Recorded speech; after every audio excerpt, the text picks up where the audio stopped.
آج کی اس تمام تر جو ایکٹیویٹی ہے اس پر ہم بات کریں گے. ہمارے ساتھ موجود ہیں بریگیڈیئر آصف ہارون صاحب.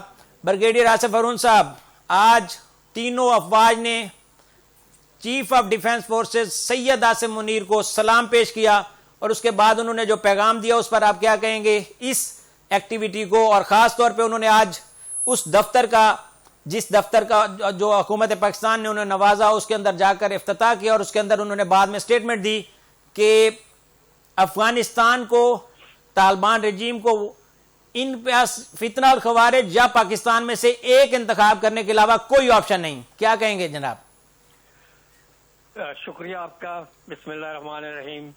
سب سے پہلی بات تو میں یہ کہوں گا کہ چیف آف ڈیفنس فورسز کا جو عہدہ ہے اور اس کی جو آرگنائزیشن ہے وہ قیام پذیر ہو گئی ہے، اور باقی جو سروسز کے جو چیف ہیں وہ سی ڈی ایف کے ماتحت ہوں گے.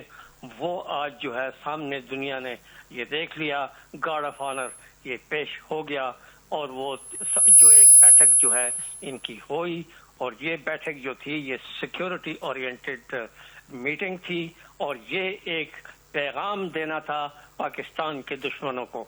اور یہ پیغام اس وقت دیا گیا جب کہ ہمارے ازلی دشمن جو ہے انڈیا، وہ جو ہے اس وقت تلملا رہا ہے، اس کو ہضم نہیں ہو رہی اپنی 4 دن کی جو مات اس کو ہوئی، اور اس کو جو ہیوملیشن جو اٹھانی پڑی، وہ زخم خوردہ ہے، اور اس کو سمجھ بوجھ سے وہ بالکل بے راہ ہو گیا ہے. اور اب اور کچھ نہیں تو جے شنکر جو ہے اس کے ایک عجیب قسم کے بیانات دے رہا ہے کہ جی ہمیں تو ملٹری اسٹیبلشمنٹ سے پریشانی ہے، کہ آئیڈیالوجیکل جو ہے خطرات جو ہے وہ اس کو ہوا دے رہا ہے. اب یہ کون آئیڈیالوجی کی یہ بات کر رہا ہے؟ یہ ہندوتوا پسند رجیم، آر ایس ایس کی پیدائش، جو ہندو پرست ہے، جو 29 بھگوانوں کو پوچھتی ہے. یہ وہ قوم ہے جو گو موتر جو ہے وہ پینے والی. وہ جو ہے ایک اسلام پسند ملک کو جو یہ کہہ رہے ہیں کہ وہ جو ہے وہ اس قسم کی باتیں کر رہے ہیں. تو یہ ان کو شرم نہیں ہے کہ وہ چلو بھر پانی میں یہ ڈوب مرے.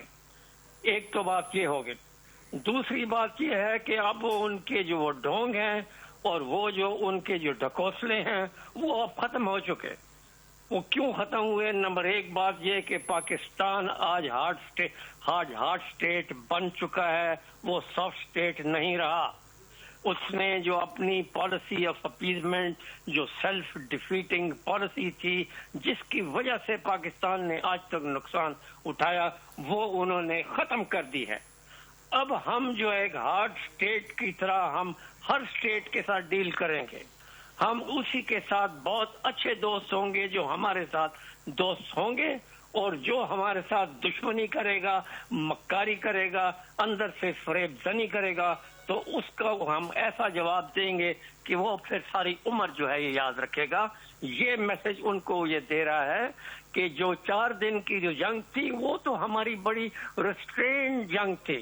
ہم نے اس کے 40 جو تھے جو ہائی پروفائل جہاز سے لاک ڈاؤن کر دیے تھے. وہ ہم نے صرف 8 پہ ہی جو ہے نا وہ یہ گزارا کیا، ریسٹرینٹ کا مظاہرہ ہم نے یہ کیا. اسی طریقے سے جب افغانستان کو بھی مارا تو پھر بھی ہم نے ریسٹرینٹ کا کیا. ہم بہت آگے جا سکتے تھے. ان کی 30 کی بجائے ہم کتنی ان کی جو ہے نا 50 سے زیادہ ہم چوکیاں جو ہیں وہاں ہم جو ہے نا وہ قبضہ یہ کر سکتے تھے، بلکہ ان کی حکومت کو بھی ہم گرا سکتے تھے. تو یہ جو ہے وہ سمجھ جائیں کہ وہ چاہے وہ مل جائیں یا وہ افغانستان کو اپنی ڈھال بنا کے استعمال کریں اور وہی بزدلانہ کاروائیاں کرے پراکسی وار کی جو پچھلے کتنے دہائیوں سے یہ کر رہے ہیں. تو کیا ہوا؟ ٹھیک ہے، ہماری یہاں پر شہادتیں ہوئی ہیں، ہمارے یہاں پر اموات ہوئیں، 80,000 سے زیادہ جو ہے ہماری جانیں جو ہے یہ ضائع گئیں ان کے ہاتھوں میں. لیکن بات تو ساری یہ ہے کہ دنیا میں کون سا ملک ہے جو ٹیررزم کے خلاف کھڑا ہوا ہے ایک بلورک کے مانند؟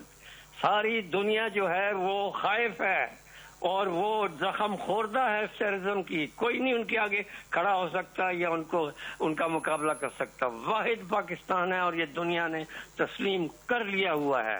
آج پاکستان کا جو لیول ہے، جو اس کی جو پریسٹیج ہے، یہ تو ایک ہسٹری ہے.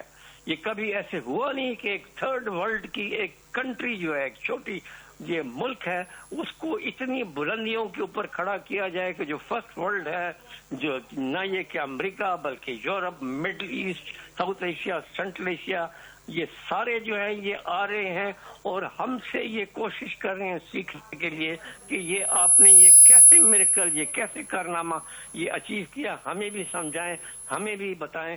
ہمیں بھی اسی طرح کے جو ہے بہت زیادہ خطرات ہیں اپنے دشمنوں سے، اور ہماری رہنمائی کریں.